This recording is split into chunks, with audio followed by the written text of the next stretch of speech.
सच्ची दौलत। गांव में एक गरीब किसान रामू अपने परिवार के साथ रहता था। उसका जीवन कठिनाइयों से भरा हुआ था, पर वह हमेशा खुश रहता था। उसकी एक छोटी सी झोपड़ी थी, कुछ खेत और दो बैल। रामू के गांव में एक अमीर जमींदार रहता था, जिसके पास सब कुछ था। बड़ी हवेली, नौकर चाकर, ढेर सारा धन। लेकिन वह हमेशा चिंतित और दुखी रहता था। एक दिन जमींदार ने रामू से पूछा, तुम्हारे पास कुछ भी नहीं और फिर तुम खुश कैसे रहते हो?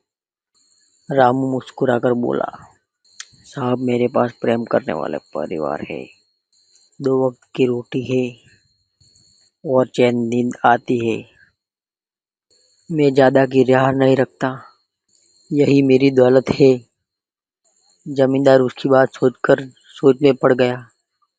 उसने पहली बार महसूस किया कि खुशी धन से नहीं, संतोष में है। उस रात जमींदार ने पहली बार आनंद की नींद ली।